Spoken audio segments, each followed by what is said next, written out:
Hello everyone, welcome to Ivaan IQ. Last class में अपन cell पढ़ रहे थे, जो क्लास 9 का चैप्टर नंबर 5 है। चैप्टर का नाम है the fundamental unit of life. अपन ने काफी कुछ कर लिया था कि सेल कैसे होते हैं, मतलब प्लांट सेल, एनिमल सेल। और एनिमल सेल में अपन ने मेनली उसके पार्ट्स देख लिए थे कि क्या क्या पार्ट्स होते थे। तो प्लाज्मा मेम्ब्रेन, न्यूक्लियस और साइटोप्लाज्म। साइटोप्लाज्म में बहुत सारी ऑर्गेनेलीज होती है, ये सब अपन ने प्लाज्मा मेम्ब्रेन के बारे में सब कुछ पढ़ लिया था कि प्लाज्मा मेम्ब्रेन के अंदर फूड का इनटेक आउटटेक कैसे होता है, ऑस्मोसिस क्या होता है, डिफरेंट टाइप्स ऑफ ऑस्मोसिस क्या होते थे, ये सब। और प्लाज्मा मेम्ब्रेन किसकी बनी हुई होती है, ये भी अपन ने पढ़ लिया था। अपन इस क्लास में क्या करेंगे, अपन पढ़ेंगे सेल वॉल के बारे में। ठीक है, सेल वॉल क्या होती है इसके बारे में। और उसके बाद में अपन पढ़ेंगे न्यूक्लियस के बारे में, जो मेन कंपोनेंट होता है सेल का। ठीक है, तो अपन स्टार्ट करते हैं सेल वॉल से। ठीक है, चलिए शुरू करते हैं।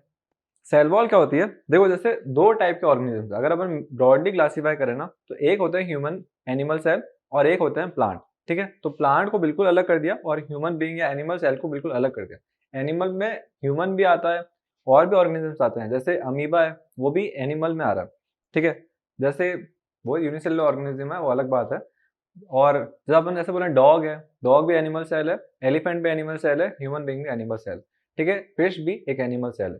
तो दो ब्रॉड क्लासिफाई कर दिया कि एक प्लांट सेल होते हैं और एक एनिमल सेल होते हैं। तो जो सेल वॉल होती है ना, वो किसी भी एनिमल सेल में प्रेजेंट नहीं है। सेल वॉल हमेशा प्लांट सेल में ही प्रेजेंट होती है। ठीक है, तो जो भी प्लांट होंगे ना, उसमें जो सेल्स होंगे, उन सब सेल्स में सेल वॉल होगी। अब सेल वॉल होती क्या है, तो जैसे ये सेल है, ये सेल है, ये इसका न्यूक्लियस है, और ये फ्लूइड लाइक सब्सटेंस है जिसको अपन साइटोप्लाज्म बोलते हैं। पर जो प्लांट के सेल होते हैं, उसके पास में एक एडिशनल लेयर होती है, और वो जो एडिशनल लेयर होती है ना, वो होती है सेल वॉल। ठीक है, तो उसको बोलते हैं अपन सेल वॉल। ठीक है, ये सिर्फ प्लांट सेल में होगी। और सेल वॉल का काम क्या होता है, सेल वॉल का काम होता है उसको स्ट्रॉन्गनेस देना, उसको रिजिडिटी देना। जैसे कभी कभार सेल स्वेलअप होगा या श्रिंक होगा, तो उसको प्रोटेक्शन देगी सबसे पहले, तो इसको शेप देगी। इसके अलावा सेल वॉल जो होती है, उसको सारी चीजों को अंदर और बाहर अलाउ करती है। तो सेल वॉल पोरस होती है, मतलब इसके अंदर जो भी चीजें बाहर से आती है ना, वो सेल वॉल के थ्रू ही आएगी। और जो भी चीजें अंदर से बाहर जाएगी, वो भी सेल वॉल के थ्रू ही जाएगी। तो सेल वॉल अलाउ करती है, सेल वॉल शेप देती है, सेल वॉल रिजिडिटी प्रोवाइड करती है, सेल वॉल और क्या करती है, मेन ये और प्रोटेक्शन देती है। टेम्परेचर और इन सब के डिफरेंसेस से भी सेल वॉल उसको प्रोटेक्ट करती है। ठीक है, तो सेल वॉल ये आ गया। सेल वॉल कहाँ होती है, सिर्फ प्लांट सेल में। जो भी प्लांट सेल होंगे, उसमें एक एडिशनल लेयर होती है, प्रोटेक्टिव लेयर होती है, उसको अपन बोलते हैं सेल वॉल। ठीक है, आई क्या होगा सबको, आपको समझ में कि सेल वॉल क्या चीज है। अब अपन देखते हैं कि ये कंपोजिशन किसका है, किससे बनी हुई होती है। तो जो सेल वॉल है ना, जो सेल वॉल है ना, किसकी बनी हुई होती है, it is made up of mainly of cellulose. ठीक है, वो मेनली सेल्यूलोज की बनी हुई है। फर्स्टली कि वो किससे बनी होती है, सेल्यूलोज। वो जो कंपाउंड है ना, जैसे अपन की जो साइटोप्लाज्म है, वो लिविंग पार्ट है, लिविंग पार्ट है, मतलब उसमें सारी एक्टिविटीज हो रही है। लिविंग ऑर्गेनिज्म में जो भी एक्टिविटीज होती है, सारी की एक्टिविटीज उसमें भी हो रही है, उसको अपन लिविंग पार्ट बोलते हैं। लेकिन सेल्यूलोज है ना, जो वो नॉन लिविंग पार्ट होता है। तो जो अपन की सेल वॉल है ना, वो नॉन लिविंग है। कोई भी उसमें एक्टिविटी नहीं है, ना जनरेशन है, ना रीजनरेशन है, ना ग्रोथ है, ऐसा कुछ नहीं है। वो एक नॉन लिविंग पार्ट है, जो एक तरीके से फाइब्रस है, जो प्रोटेक्शन दे रही है। तो ये हो गया सेल्यूलोज। अब ये हो गया अपन का, सेल्यूलोज का होता है, सेल्यूलोज की बनी हुई होती है। लेकिन कोई कोई अलग अलग ऑर्गेनिजम्स होते हैं, जैसे फंगस है। ठीक है, फंगस में भी सेल वॉल है। ठीक है, फंगस में भी सेल वॉल है। पर उसकी जो फंगस की जो सेल वॉल है, वो सेल्यूलोज की नहीं बनी हुई है, वो किसी और मटेरियल की बनी हुई है। किसकी बनी हुई है, वो इसकी बनी हुई है। इसकी स्पेलिंग थोड़ी अच्छे से लिखते हैं, देखो इसकी स्पेलिंग है CHITIN। अब आधे से ज्यादा बच्चे सोच रहे होंगे इसको बोलते हैं चिटिन, और मैं भी ऐसे ही सोचता था कि इसको बोलते हैं चिटिन। ठीक है, पर मैंने इसको गूगल पे देखा, प्रोनाउंसिएशन इसका, उसका प्रोनाउंसिएशन बिल्कुल ही अलग था। इसको बोलते हैं काइटिन। ठीक है, तो कोई बात नहीं, चौंचले हैं, हम भी सहेंगे, तुम भी सहो। तो ये है काइटिन। ठीक है, तो फंगस की जो सेल वॉल होती है, वो बनी हुई होती है काइटिन की। काइटिन है, काइटिन है। तो अपन को पता चल गया कि नॉर्मली जो भी प्लांट सेल्स होते हैं, उनकी सेल वॉल जो होती है, वो बनी होती है सेल्यूलोज की। लेकिन फंगस एक ऐसी ऑर्गेनिज्म है जिसकी सेल वॉल जो होती है, वो सेल्यूलोज की नहीं बनी हुई होती है, वो बनी हुई होती है काइटिन की। है ना, तो ये अपन को मेनली पता चल गया सेल वॉल क्या क्या है। अब अपन आते हैं सेल वॉल का एक डिफरेंट काम, जो काफी अच्छा काम है। देखना, ये है अपन का, अपन ने एक प्लांट सेल को डाला हाइपरटोनिक सॉल्यूशन में। तो अपन ने ये प्लांट सेल है, और ये डाला अपन ने उसको एक सॉल्यूशन में। ये अपन का एक सॉल्यूशन है। सॉल्यूशन कौन सा है, हाइपरटोनिक।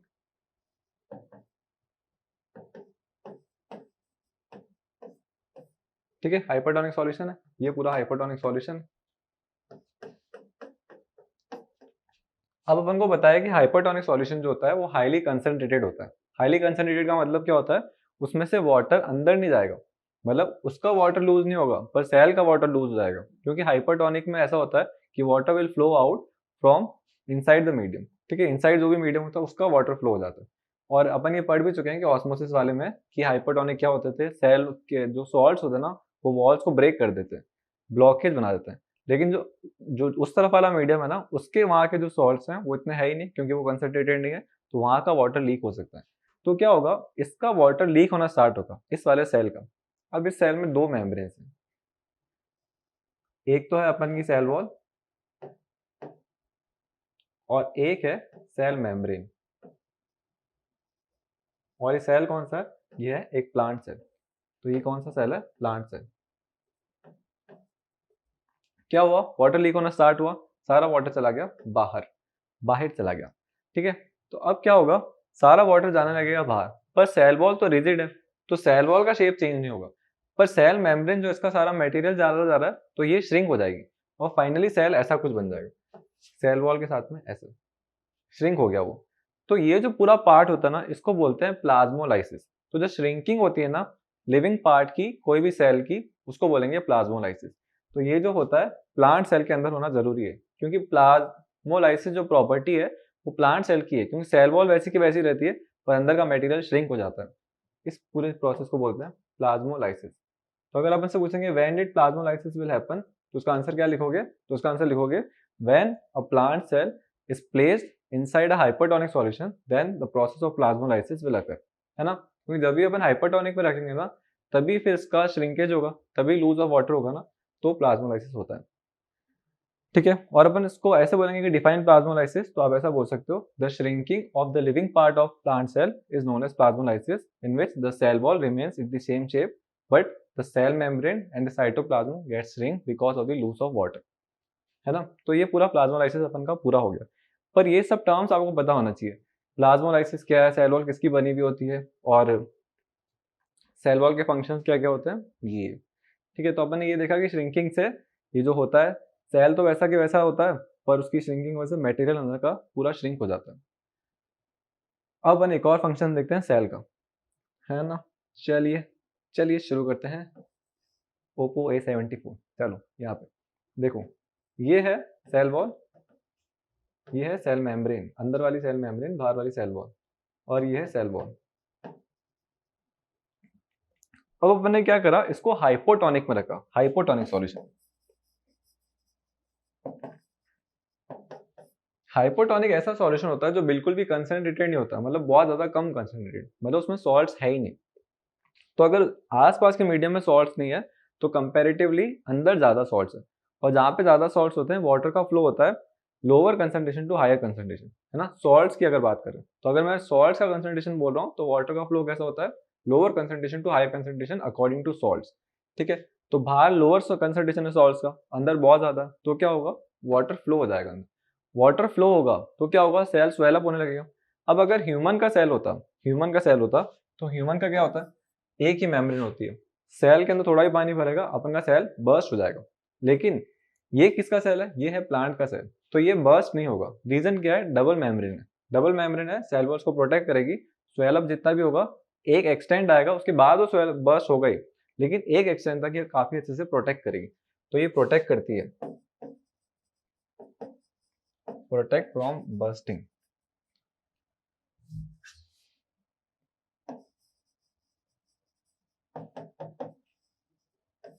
ठीक है, protect the cell from bursting, सिर्फ प्लांट सेल की प्रॉपर्टी। हाँ, ह्यूमन का तो अगर ऐसा कुछ हुआ तो बर्स्ट हो जाएगा।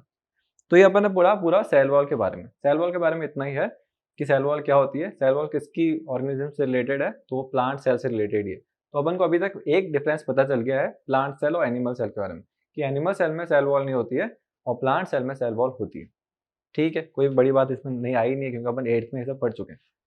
तो अब अपन आगे चलते हैं कि अपन का मेन मेन अब जैसे अपन ने डिसाइड करा था ना कि सेल को 3 पार्ट्स में डिवाइड करा था, सेल के 3 पार्ट्स को पढ़ना है। फर्स्ट क्या था कि सेल मेम्ब्रेन, सेल मेम्ब्रेन अपन पूरी पढ़ ली। सेल मेम्ब्रेन किसकी बनी होती है, कैसे फंक्शन करती है, ये सब अपन ने पढ़ लिया। सेकंड होता है न्यूक्लियस, जो अपन ने अभी तक नहीं पढ़ा है।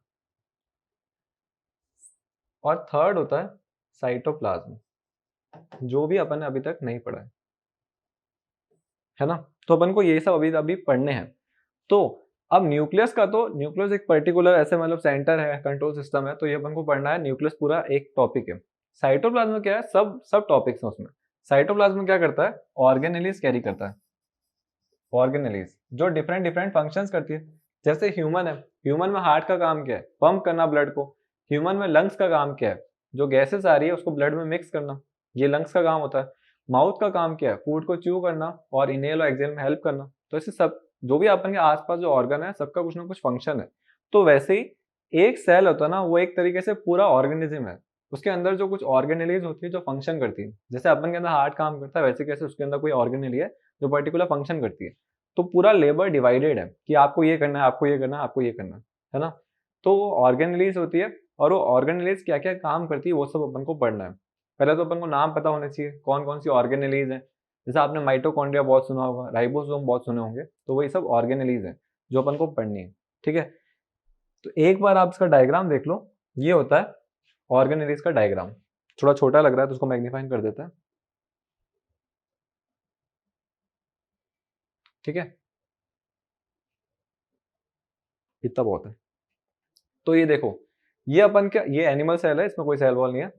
ये सेल मेम्ब्रेन जो आउटर मोस्ट येलो कलर की शो हो रही है, फिर साइटोप्लाज्म। अब इसके अंदर ऑर्गेनेलीज है, ये centrosome, lysosome, smooth endoplasmic reticulum, ये सब इसकी ऑर्गेनेलीज है। जो अपन जब साइटोप्लाज्म स्टार्ट करेंगे ना, तो अपन को ऑर्गेनेलीज पढ़नी है। तो स्टार्टिंग करेंगे एंडोप्लाज्मिक रेटिकुलम से, फिर उसके सारे फंक्शंस पढ़ेंगे। फिर अपन सेकंड स्टार्ट करेंगे गोल्गी बॉडीज, फिर उसके सारे फंक्शंस पढ़ेंगे। फिर स्टार्ट करेंगे लाइजोसोम, ऐसे करके सारी ऑर्गेनेलीज पढ़नी है। इसमें जो भी लेबल्ड है सारी नहीं पढ़नी है, कुछ कुछ जरूर पढ़नी है। पर साइटोप्लाज्म से पहले एक बहुत इंपॉर्टेंट क्वांटिटी है जो अपन अभी मिस कर रहे हैं, वो है न्यूक्लियस, है ना। सेकंड वाली को तो इग्नोर ही कर दिया, ये वाली। तो अपन अब स्टार्ट करते हैं न्यूक्लियस। न्यूक्लियस का सबसे पहले फंक्शन क्या है, न्यूक्लियस का स्ट्रक्चर क्या है, और कैसे काम करता है, कैसे सब कुछ होता है, वो सब करते हैं। ठीक है, चलिए बस स्टार्ट करते हैं न्यूक्लियस। ठीक है, न्यूक्लियस इमेजिन होना चाहिए सबसे पहले। तो न्यूक्लियस इमेजिन कराने के लिए आपको इमेजिन करवाएंगे। ये है अपन का न्यूक्लियस। ठीक है, दिख रहा है आपको, लग रहा हो कहाँ से शुरू हो रहा है कहाँ से खत्म हो रहा है, तो बता देता हूँ। देखो, ये जो ब्लू वाला पार्ट है ना, ये न्यूक्लियस नहीं है, ये पूरा सेल है। ठीक है, न्यूक्लियस स्टार्ट हो रहा है इस पर्पल वाले से, ये जो सर्कल आ रहा है ना बाउंड्री, ये है अपन का न्यूक्लियस। इसके बाहर जो है ना, ये एंडोप्लाज्मिक रेटिकुलम है, जो सेल की एक ऑर्गेनेली है, जो न्यूक्लियस से स्टिक हुई होती है। तो इसको स्टिकनेस वाले को हटाने के लिए मैंने हटाया नहीं, पढ़ ही रहने दिया। ये न्यूक्लियस है अपन का। ठीक है, अब न्यूक्लियस के मेन मेन पार्ट देखो, जो भी इसमें दिख रहा है। एंडोप्लाज्मिक रेटिकुलम, ये तो ऑर्गेनेली है, तो ये न्यूक्लियस का कोई पार्ट नहीं है, तो उसको एक बार इग्नोर करो। ठीक है, इग्नोर करो, कोई बात नहीं। ये है न्यूक्लियस सेंटर में। ठीक है, ये न्यूक्लियस। सेकंड है क्रोमेटिन। ये क्रोमेटिन, ये जो थ्रेड लाइक स्ट्रक्चर्स है ना, पूरे पूरे फैले हुए हैं, उसको बोलते हैं क्रोमेटिन। थर्ड है न्यूक्लियोप्लाज्म। जैसे साइटोप्लाज्म होता है ना, वैसे ही न्यूक्लियोप्लाज्म। न्यूक्लियोप्लाज्म न्यूक्लियस के अंदर का फ्लूइड है, जहाँ पे फूड और ये सब स्टोर्ड होता है। जो भी मटेरियल है वो लिक्विड फॉर्म में है, सब कुछ स्टोर्ड है मतलब, है ना। एक तरीके से मीडियम है ट्रांसपोर्टेशन के लिए भी। फिर आता है न्यूक्लियर पोर। न्यूक्लियर पोर का काम क्या होता है, जो हेल्प करेगा बाहर की चीजें अंदर आने में और अंदर चीजें बाहर आने में। जैसे न्यूक्लियस खुद का ही सेल है एक तरीके, अंदर के अंदर अपना एक अलग से रूम बना के बैठा है। खाना भी देना, खाना लेना भी आना, एक्सट्रीट जो करेगा उसको हटाना भी तो होगा। तो न्यूक्लियर पोर है, मतलब उस रूम में विंडोज है कि यहाँ से खाना आएगा, है ना। फिर आता है न्यूक्लियर एनवेलप, जो प्रोटेक्शन देता है। राइबोसोम, जो डॉटेड स्ट्रक्चर्स है, वो भी न्यूक्लियस का पार्ट नहीं है, वो भी एक ऑर्गेनेली है ना। ये जो भी रेड लाइक स्ट्रक्चर्स बने हुए हैं छोटे छोटे छोटे छोटे, वो होती है राइबोसोम। ठीक है, तो अपन को ये सब आ गया। अब अपन आते हैं फंक्शंस ऑफ न्यूक्लियस पे। तो अपन यहाँ लिख देते हैं फंक्शन। फंक्शंस क्या है, इतना बड़ा इसको रूम तो दे दिया, काम क्या करता है, इतनी इंपॉर्टेंस क्यों दे रहे हैं इसको, है ना। तो स्टार्ट करते हैं फंक्शंस ऑफ न्यूक्लियस।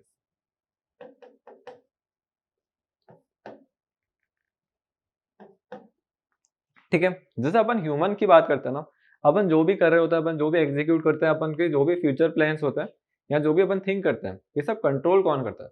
तो अपन का सब पूरा कंट्रोल सिस्टम जो है, वो किससे कंट्रोल हो रहा है, ह्यूमन ब्रेन से। ब्रेन जो है अपन का कंट्रोल सिस्टम है। तो वैसे ही सेल का जो सारे फंक्शंस होते हैं ना, सेल का मेटाबॉलिज्म, सेल का रेस्पिरेशन, सेल की सारी एक्टिविटीज, ग्रोथ, या फिर जो भी फंक्शंस होते हैं, माल फंक्शंस और ये सब कंट्रोल कौन करता है? कंट्रोल करता है अपन का न्यूक्लियस। ठीक है, तो एक तरीके से सेल का ब्रेन है ये, है ना। तो मेनली कंट्रोल सिस्टम है सेल का, इसको अपन लिख देते हैं, it is the control system of cell. सारी एक्टिविटीज को ये कंट्रोल करता है। ठीक है, सेकंड देखो, न्यूक्लियस है ना, उसमें क्या होता है, ये क्रोमेटिन दिख रहा है ना, क्रोमेटिन फाइबर बोलते हैं इसको। अब न्यूक्लियस ऐसा, जैसा अपन की कहीं भी इंजरी होती है, इंजीनियरिंग निकल रहा है, कहीं पे भी इंजरी होती है ना, तो थोड़े टाइम के बाद देखना वो बिल्कुल सही हो जाती है, सारे सेल्स वापस डेवलप हो जाते हैं। तो अपन के अंदर कैपेबिलिटी है कि सेल डिवीजन की, जैसे अपन छोटे होते हैं तो इतने से होते हैं, फिर वैसे इतने सारे बड़े हो रहे हैं। तो ऐसा क्यों हो रहा है? क्योंकि अपन के जो सेल्स है ना, वो कंटिन्यूसली डिवाइड हो रहे हैं, 1 से 2 बन रहे हैं, 2 से 3 बन रहे हैं, ऐसे करके डिवाइड हो रहे हैं। सेल डिवीजन की प्रॉपर्टी है। तो सेल डिवाइड होगा तो पुराने सेल जैसा ही मैच होना चाहिए ना, तो पुराने सेल जैसा मैच होना चाहिए, इसके लिए इन्फॉर्मेशन होनी चाहिए ना कि आपको ये बनाना है। जैसे मैं ऐसे बोलता हूँ कि मुझे कोई ड्रेस सिलवानी है, तो अगर मुझे स्टिचिंग करवानी है तो मैं उसको बताऊंगा ना इंस्ट्रक्शन कि ये मेरी पुरानी पैंट है, इसकी साइज की ये बना देना, है ना। इंस्ट्रक्शन के लिए क्या है, मेरे पास एक पुरानी जीन्स है, वो मतलब इंस्ट्रक्शन दे रही है। तो वैसे ही जब सेल डिवाइड होते हैं तो पुरानी इंफॉर्मेशन सेकंड वाले सेल में कहाँ से आएगी, तो वो कैसे आती है, तो वो मेनली आती है डीएनए की हेल्प से। और डीएनए का होता है क्रोमेटिन फाइबर में, है ना। क्रोमेटिन फाइबर, ये सब सेल डिवीजन की बात है। तो ये इनहेरिट करता है, प्रॉपर्टीज को इनहेरिट करने में हेल्प करता है। एक सेल से दूसरे सेल में सेम मैचिंग होनी चाहिए ना, तो उसमें मैच करने के लिए ये बहुत हेल्प करता है। जैसे मेरे फादर की आईज ब्राउन है, ठीक है, मेरी आईज भी ब्राउन है, तो ये मैच क्यों हो रही है? क्योंकि वो इनहेरिट प्रॉपर्टीज है। जैसे मेरे मदर के जो हेयर है वो कर्ली है, मेरे हेयर भी कर्ली है, रीजन क्या है? क्योंकि इनहेरिट हुई प्रॉपर्टीज, और ये किसने करवाई? न्यूक्लियस ने, है ना। तो इनहेरिटेंस में हेल्प करता है, it helps in inheritance of characters.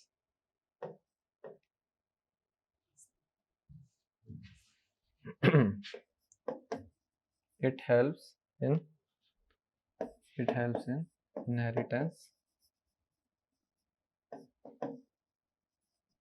of characters. ये आ गया अपन का सेकंड पॉइंट। तो मेनली न्यूक्लियस के दो फंक्शंस होते हैं। फर्स्ट फंक्शन ये कंट्रोल सिस्टम है, सेकंड है हेल्प करता है इनहेरिटेंस में कैरेक्टर्स की। ठीक है, अब बनाते हैं थोड़ा बहुत क्रोमेटिन फाइबर के बारे में डिस्कशन पे। ये अच्छे से डिस्कस करा हुआ है एनसीईआरटी में, तो अपन को पता होना चाहिए।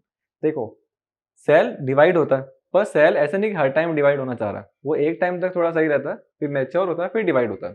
तो अगर ये सेल अभी डिवाइड नहीं होने वाला है तो इसमें क्रोमेटिन फाइबर होते हैं। ठीक है, क्रोमेटिन फाइबर है। अब जैसे ही ये मैच्योर हो गया, अभी डिवाइड होगा, तो जो क्रोमेटिन फाइबर होते हैं ना, वो कन्वर्ट हो जाते हैं किसी और में, और किसी और को क्या बोलते हैं? क्रोमोजोम। क्रोमोजोम आते हैं ऐसे, एक्स बने होते हैं, पेयर लाइक स्ट्रक्चर होता है, इस टाइप के कुछ होते हैं, है ना। ऐसे करके क्रोमोजोम्स होते हैं,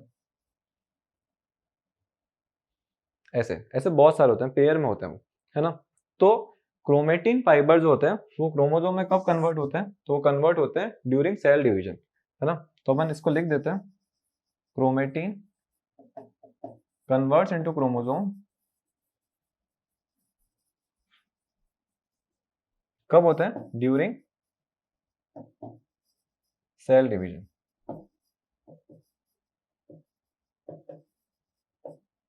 ड्यूरिंग सेल डिवीजन, ठीक है। तो ये अपन को पता होना चाहिए कि क्रोमेटिन जो होता है क्रोमोसोम से कन्वर्ट होता है कब होते हैं? सेल डिवीजन के टाइम में। ये है इसके फंक्शंस, ठीक है, बिल्कुल सही लिख रहा है, अच्छा दिमाग लगाया मैंने, है क्या? इसके फंक्शन लिख दिया मैंने। कंट्रोल सिस्टम होता है, it helps in inheritance of characters. तो अपन को दो चीजें पता चल गई न्यूक्लियस की, यही होती है। और अपन ने ये भी पढ़ लिया कि क्रोमेटिन जो होता है क्रोमोसोम में कन्वर्ट होता है ड्यूरिंग सेल डिवीजन। अब मुझे थोड़ा बहुत क्रोमोसोम के बारे में बताना है, क्रोमोसोम क्या होता है। तो जो क्रोमोसोम होता है ना, वो किसके बने हुए होते हैं? क्रोमोसोम बने हुए होते हैं डीएनए के। अब डीएनए क्या है? तो डीएनए होता है, अपन बहुत बार नाम सुनते हैं, डीएनए होते हैं डीऑक्सी राइबोज न्यूक्लिक एसिड, है ना। तो इसको एक बार लिख देते हैं, डी ऑक्सी राइबोज, कोई की बुक में राइबोज लिखा होता है, कोई की बुक में राइबो ही लिखा होता है, तो अपन को जो सही लग रहा है अपन वो लिखेंगे। मैंने लिखा राइबो, तो डीऑक्सी राइबो न्यूक्लिक एसिड, या फिर राइबोज लिखने ज्यादा सही लगेगा ना, तो ऐसे, ठीक है। तो ये deoxy ribose nucleic acid DNA का फुल फॉर्म है ये। तो अपन के क्रोमोसोम किसके बने हुए होते हैं? डीएनए के। और डीएनए पे क्या होता है? पेयर मौजूद जीन्स, ठीक है। तो डीएनए बने हुए जीन्स के, बने हुए नहीं उसके मतलब उसके अंदर पेयर अटैच होता है। डीएनए के ऊपर लेयरिंग होती है जीन्स की। तो ये उसका हुआ। तो क्या हुआ, सबसे पहले क्या है, क्रोमोसोम बने हुए, क्रोमोसोम बने हुए डीएनए के ऊपर पेयर्स हैं जीन्स के, और जीन्स हेल्प करती है इनहेरिटेंस के कैरेक्टर्स में। ठीक है, तो ये अपन को पूरा पता चला कि इनहेरिटेंस जैसे मेरी कलर क्या होगा, या फिर मेरे हेयर का कैसा स्ट्रक्चर होगा, या फिर मेरे आईज का कलर क्या होगा, ये सब कौन डिसाइड करता है, डीएनए। डीएनए कॉपिंग जो होती है उसमें सारी इंफॉर्मेशन ट्रांसमिट होती है। और ये डीएनए किसमें, ये डीएनए अपन के न्यूक्लियस में, न्यूक्लियस में किसमें, क्रोमेटिन फाइबर सेल डिवीजन के टाइम में क्रोमोसोम, और क्रोमोसोम के अंदर है डीएनए। ठीक है, ये तो सब कुछ आ गया अपन को। तो ये अपन को डीएनए का फुल फॉर्म पता होना चाहिए। ठीक है, डीऑक्सीराइबोज न्यूक्लिक एसिड, इसको हटा देता हूँ, पता चल गया ना अपन को। स्पेस चाहिए क्योंकि मुझे, और यहाँ पे था अपन का क्रोमेटिन, ये क्रोमेटिन है। ठीक है, ये अपन का पढ़ा ही है। अब आते हैं अपन के न्यूक्लियस में और कुछ भी दिख रहा है ना, मेन दिख रहा है न्यूक्लियोलस। ठीक है, न्यूक्लियोलस का क्या फंक्शन है, तो जो न्यूक्लियोलस है ना वो भी इंपॉर्टेंट है। न्यूक्लियोलस जो होता है ना, जैसे अपन की बॉडी में जो भी प्रोटीन है, प्रोटीन जो बॉडी में आता है ना, रिस्पॉन्सिबल कौन है, प्रोटीन बनता का है, तो प्रोटीन बनाते हैं राइबोसोम। राइबोसोम बना रहे हैं, ये जो रेड लाइक स्ट्रक्चर है, तो राइबोसोम तो ऑर्गेनेलीज है, इसमें न्यूक्लियोलस का क्या रोल है, तो न्यूक्लियोलस के अंदर से ही राइबोसोम बनते हैं, है ना। तो राइबोसोम बनते हैं न्यूक्लियोलस के अंदर से। ठीक है, राइबोसोम बनाने में बहुत हेल्प करता है न्यूक्लियोलस। और राइबोसोम जो होते हैं वो मेनली आरएनए से स्ट्रक्चर्ड बने हुए होते हैं। तो न्यूक्लियोलस जो होता है सबसे पहले राइबोसोम बनाने में हेल्प करता है, और एक और फंक्शन करता है, ये आरएनए भी बनाता है। अब आरएनए क्या है, तो आरएनए वही जैसे डीएनए होता है डीऑक्सीराइबोज न्यूक्लिक एसिड, तो ये है सिर्फ राइबोज न्यूक्लिक एसिड, है ना। इसको भी एक बार लिख देते हैं, राइबोज न्यूक्लिक एसिड। बस इतना सा काम है इसका आरएनए का। और अपन ने ये पूरा पढ़ा कि न्यूक्लियोलस का भी कुछ बहुत बड़ा फंक्शन है। तो अपन को ये सब पता होना चाहिए कि सबसे पहले तो सेल डिवीजन के टाइम में कैसे न्यूक्लियस हेल्प करता है, और न्यूक्लियस के अकॉर्डिंग सेल को कैसे क्लासीफाई करता है। जैसे अपन ने स्टार्टिंग में पढ़ा था ना, प्रोकैरियोटिक और यूकैरियोटिक, वो न्यूक्लियस के अकॉर्डिंग ही था, क्योंकि न्यूक्लियर मेम्ब्रेन नहीं होती है तो वेल डिफाइंड न्यूक्लियस नहीं होता, और उन टाइप के सेल को बोलते थे प्रोकैरियोटिक। जब न्यूक्लियर मेम्ब्रेन होती है तो उनको बोलते हैं यूकैरियोटिक, वो वेल डिफाइंड होता है। तो अपन अभी जो पढ़ रहे हैं ये पूरा न्यूक्लियस पढ़ रहे हैं यूकैरियोटिक सेल्स का, है ना। तो यूकैरियोटिक सेल्स का वेल लेबल डायग्राम बोलेंगे तो आपको ये बनाना, सिर्फ इतना सा पार्ट बनाना, जहाँ पे एंडोप्लाज्मिक रेटिकुलम राइबोसोम नहीं बनाना है, बाकी सब बनाना। ठीक है, तो अपन को सब कुछ आ ही गया कि मेन क्या होता है, क्रोमेटिन फाइबर का काम क्या होता है, न्यूक्लियोलस का काम क्या होता है, न्यूक्लियस अकेले का खुद का काम क्या होता है। तो ये सब था पूरा न्यूक्लियस के बारे में। अब क्या है, अपन को नेक्स्ट क्लास में पढ़ना है। नेक्स्ट क्लास में चलो अपन अभी पढ़ लेते हैं, थोड़ा सा स्टार्ट करते हैं कि वो है क्या। तो वो क्या है, अपन ऑर्गेनेलिज पढ़ते हैं, ऑर्गेनेलिज जो होती है वो क्या क्या होती है। तो इधर से डायग्राम देखते हैं अपन के सेल का, इसके पीछे था ना, यहाँ पे इसको थोड़ा छोटा करते हैं। जो जो अपन को ऑर्गेनेलिज पढ़नी है, इसमें तो बहुत सारी ऑर्गेनेलिज है, तो हमको सारी नहीं पढ़नी है, तो जो जो अपन को मेन पढ़नी है उनके नाम लिख देते हैं। तो चलिए थोड़ा सा आप साइड हो जाइए। ठीक है, तो अब बनाते हैं साइटोप्लाज्म। साइटोप्लाज्म क्या है, साइटोप्लाज्म जो जेली लाइक सब्सटेंस होता है, और साइटोप्लाज्म में क्या होती है, ऑर्गेनेलीज, जो काम करती है, डिफरेंट डिफरेंट फंक्शंस करती है सेल के अंदर। कौन कौन सी ऑर्गेनेलीज अपन को 9th में पढ़नी है। ठीक है, आप आगे जाओगे तो आपको सारी पढ़नी पड़ेगी, पर अपन की एनसीईआरटी में जो 9th में अपन को पढ़नी है वो मैं एक बार लिख देता हूँ। फर्स्ट पढ़नी है अपन को एंडोप्लाज्मिक रेटिकुलम।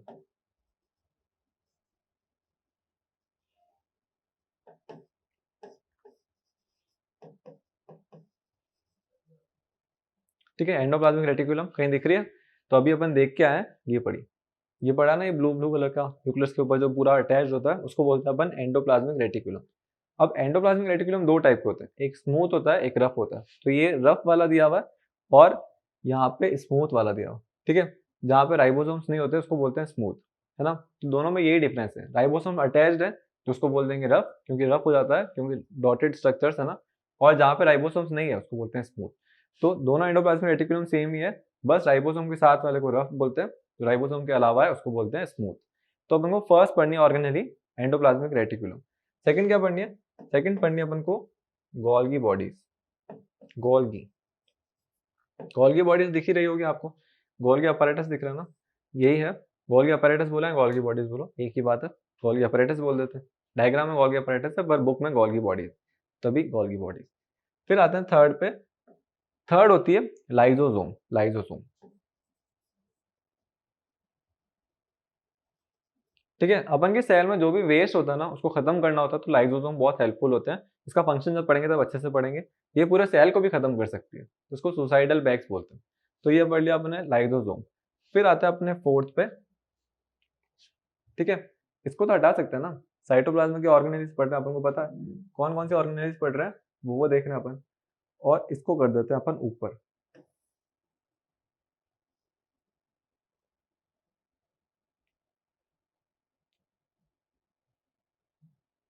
ठीक है। एंडोप्लाज्मिक रेटिकुलम और इसे पढ़ना है। अब आता है अपने फोर्थ पे।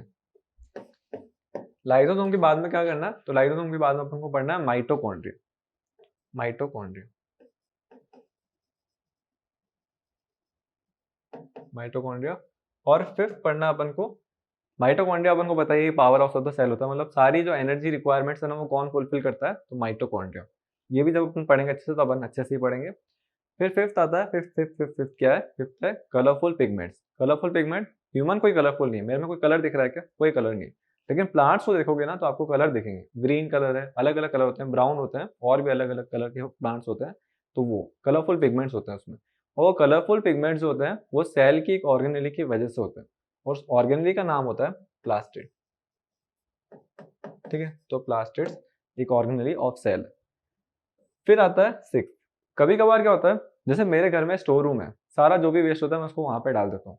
पर स्टोर रूम भी किसी ना किसी काम का ही है ना, मेरे घर का एक हिस्सा है। तो सारा वेस्ट को मैं इकट्ठा करता हूँ। कभी कभार मैं ऐसी चीज भी डालता हूँ जो बाद में कभी काम आएगी। तो वही चीज होती है स्टोर रूम, जैसे वेस्ट को इकट्ठा करने के लिए, यहाँ पे कुछ यूजफुल चीज को भी स्टोर करने के लिए। उस स्टोर रूम को बोलते हैं वैक्यूल। स्पेसेस है वो, मतलब।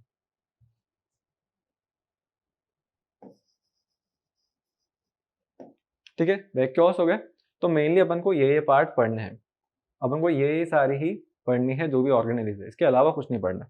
तो अपन को मेनली सिक्स पढ़नी है। सिक्स के फंक्शंस देखने हैं, फंक्शंस क्या क्या होता है, कहाँ कहाँ इनकी पोजीशन होती है, थोड़ा बहुत अपन के दिमाग में आया ना कि इनकी पोजीशंस क्या क्या है, और इसके अंदर कहाँ का है। तो अब आपको जो भी एक्स्ट्रा दिख रही है उसको हटा दो, ठीक है। अब जो एक्स्ट्रा दिख रही है उसको अपन हटाते जाते हैं। देखो, माइटोकॉन्ड्रिया अपन के काम का है, प्लाज्मा मेम्ब्रेन मतलब सेल मेम्ब्रेन काम का ही है, साइटोप्लाज्म बहुत ज्यादा काम का है, माइक्रोट्यूब्यूल किसी काम का नहीं, हटाओ।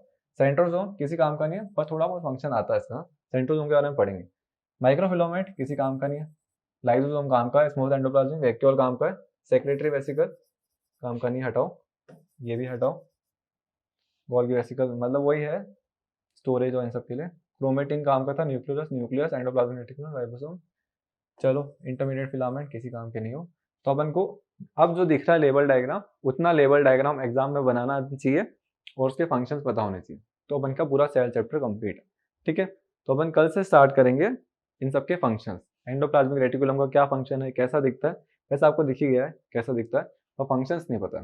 फंक्शंस अपन पढ़ेंगे कल, ठीक है। मेम्ब्रेन बायोजेनेसिस क्या होती है, और गोल्गी बॉडीज क्या है, गोल्गी बॉडीज किसने डिस्कवर करी, इन सब के बारे में। तो अभी के लिए थैंक यू। होप करता हूँ कि आपको अच्छी लगी होगी सेक्शन ये, और अच्छा लग रहा है तो और लोगों को बताएं, शेयर करें। चलो, थैंक यू।